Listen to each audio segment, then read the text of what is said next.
What's good, YouTube? Jardar fan here, bringing you a quick Domain Monarch deck profile. I know there's been a lot of announcements with new support coming up in later booster sets later down the road in the year. And I just want to bring you an actual, just updated deck budget version of Monarchs. With that said, I'm just go ahead and just jump right into it. As you see here, there's a side deck, which we'll save for later, of course, and then the main deck at 42 cards, Erebus. Before I start this, if you haven't actually subscribed or any of that, to stay tuned for more content, please go ahead and do so. Turn on those notifications, like, comment, and anything helps down the road. I really appreciate it. So with that said, triple Erebus, really good starter tribute monster. Just ability to spin a card back to the deck going first is really crucial, just to get some more actual presence on the board. Triple Ether, the best card in the deck, monster deck card of the deck. Just to play during your opponent's turn is very crucial. To dump your Pantheism or Prime Monarch in the graveyard is very good overall. And 3 Vanity Fiend, the main reason why I like playing this deck is because of this guy. It just shuts down a lot of actual decks right now in the metagame, especially the Elec variant, to shut down the traps. Very crucial. Majesty's Fiend doesn't really do that, so that's why I didn't actually main deck it. And of course, the last Monarch is Kraz, the Light Monarch, just to destroy cards you control and draw two. And really, really good card overall, just to bring out with Ether, of course, just have a follow-up play. Super Quantum Red Layer, the reason is I wanted to go ahead and play around hand traps, especially monster hand traps, just to special this, then tribute over it. That's really good. I mean, you don't need to rely on your Yugioh to basically summon the monster to tribute that turn. I love this, and the fact that it's a floater. Once you have this in graveyard, you special this, you can add this back to your hand. Really good. 2 Yugioh, obviously, to summon the 2 Yugiohs or the Mithra, and then of course the Mithra, you can special this from your hand and special token to your opponent, and just give you more tribute fodder for that turn. Really good. 2 Yugioh is good. I mean, once you have this in the graveyard, you're just gonna recycle this. It's an amazing card. I mean, can't really explain how amazing this card is overall. And then 2 Sideframe Gear Gamma, and then the 1 Driver.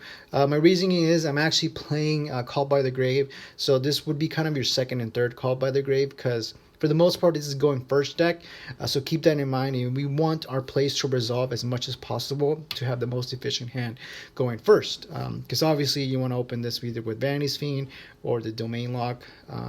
That's basically it, kind of the purpose of the whole deck. So if you made it up to this point in the actual video, make sure to subscribe, turn those notifications. I really appreciate it. Anything helps at this point. So that's the main monster count, as you see here. We're going to go ahead and jump into the spells. So triple Pantheism, of course, an amazing card to get your resources, banish it from the graveyard to add any card. Obviously, you're going to choose the card you want to get for that actual to set up your combo plays. So Monarch Stormforth, really good. Remember, it doesn't target, so that's why it's so crucial for this metagame, the fact that it doesn't target. Amazing card. And to play with Ether that turn or your opponent's turn is amazing. Domain Monarch, Domain of the True Monarchs to lock down your opponent's extra deck. Amazing card as well. Triple Tenacity to search out your combo pieces. To return the Monarch to set up your following play, either with Ether, Erebus, or just to search out an actual Monarch. March of the Monarchs, so your opponent can't target your Monarchs, and then of course can destroy them. Really crucial when you're trying to tribute. 1 Foolish Burial Goods is kind of acts as your 4th Pantheism. You activate this, send Pantheism, whatever, like I mentioned, just to maximize your first turn opening. Very crucial card. Reasoning, kind of the same thing, just to dig to your actual deck, send out spells and traps to the graveyard, and special an actual tribute fodder monster. Reinforced Armament, because it's really crucial to open up with Yugioh, like I mentioned before. 1 for 1, same thing, Yugioh, just same thing all over again. And then of course the Call by the Grave, just to maximize your first turn without getting disrupted. And then of course the 2 main trap cards, the Prime Monarch. So that's the deck at 42 cards. Obviously the deck just kind of like functions as itself. Really good. Vanity's Fiend, just it's an amazing meta card right now. But that's it, guys. So that's the main deck. We're gonna go ahead and move on to the side deck. So side deck, just simple cards that I feel are pretty good overall. Link Slayer, if you don't know what it is, so if you control no monsters, you can special summon this card from your hand. Once per turn, you can discard up to 2 cards, then target that many spells and traps on the field. That's the cost. and then the effect is to destroy them.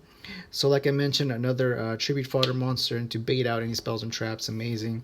2 Magus' Fiend in the side deck. I didn't feel it was main deck worthy, just in case some random matchups. 2 Lancia for anything that banishes. Amazing card. Pranger Tops going second.